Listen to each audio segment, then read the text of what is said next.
Hi guys, Gaming Bear here, doing a quick review of the Experimantal Tier 5 Japanese heavy tank. You can see this thing is absolutely huge, with slab sides and tons of gun turrets. Right, this tank is going to be like the equivalent of the KV. So let's actually compare it to the KV. So you can see by the sloped front armour there, leading up to these pods, that the armour at that point is 75mm, 70 on the sides and 70 on the rear, but the turret is 75 all round. The top gun has got 130mm of average pen, 150 with AP premium, and 53 with HE, which is quite good for 300 and 360 alpha respectively. So it's quite a nice looking tank, but if you see the angling on the turret, it's turning the turret armour into potentially being even stronger. So let's have a look at the armour model. Right, you can see the setup I've got. It's got approximately 2,200 of standard DPM. Details that 130mm of standard pen. Now let's look at the shell velocity, 650 meters a second. Let's check out the other AP, so 640. Check out the HE, 620. So it's slightly less, but not by much. So you don't have to lead the target that much. Top speed 40, reverser 12, 1200 horsepower. So quite a respectable power to weight ratio of 11.96 for what it is. Terrain resistance on hard is 0.94, which is okay. Medium is 1.03, which is okay. And on soft, it's surprisingly good at 1.69. So, rate of fire, 7.33 rounds per minute. A reload of every 8.19 seconds. So that's quite good, that it can do 300 alpha with that 160mm of penetration. Sorry, 130mm with 150mm with the premium. So let's have a look at the armour profile. From the front, you're looking the equivalent with the angling of 100 to 110mm. Now if you've angled it even more, you're looking approximately 120 to 125. So between 115 and 125mm equivalent. The lower plate is even stronger, 138. So from 130 to 138, so 130 to 140mm. These turrets at the front, 75mm, but the sides, because of the angling and sloping, you're looking potentially 175mm. The slope behind, you're looking 75mm. If you angle, you can actually get 85mm. The sides 140, so you can turn the turret to this sort of an angle through this centre point to give you 90mm at the front. You can turn even more actually. Okay, try and get the best positioning. So turn to quite an acute angle. You still get 95 plus on the sides, and you get 100mm on the front, which at this point will turn that front plate into 160mm.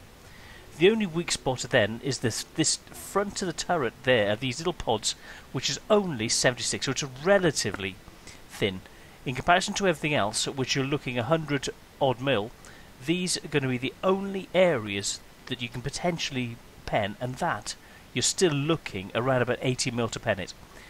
The rest of it, apart from some lucky shots which may get in here with about 80mm, the rest of it is incredibly strong. And if you turn the turret towards you, you're looking this area only set. This is sort of a weak spot because it's only got some areas about 70 to 80mm. The rest of it you're looking 80, and these angled sides you're looking 80 to 90mm. So it's very, very tough. So if it's angled and then turns the turret towards you, it's a very, very tough proposition to deal with at tier 5. So let's go back and have a look at the tank again. Right, so angling the tank, if you can fire over this area, this angle spot, if you try and aim the gun over here, it'll give you the best armour protection, and turn the turret over here, over this section. The rest of it will act like amazing space armour.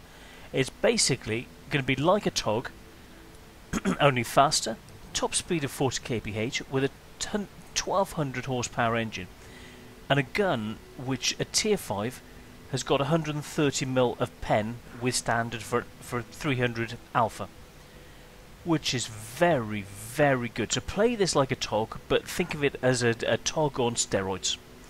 So let's compare this to the actual KV5 at tier 5.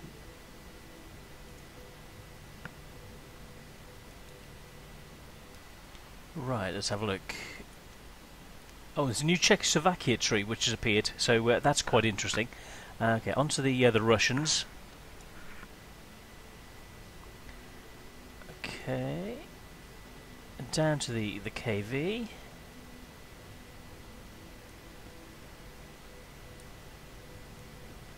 Too many tanks. Okay, let's have a look.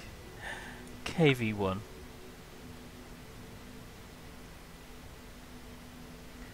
Right, the KV has also got quite a bit of sloping, 75mm on the front and the sides, but the turret is stronger, 110mm. So comparing, say the KV220, which has got 100mm of armour, 90mm on the turret. So because this is the closest to the new tank, I would say that the armour profile of the KV220 is very similar to the new one. So let's have a look back. But the only thing is that the new Japanese tank doesn't actually get preferential matchmaking.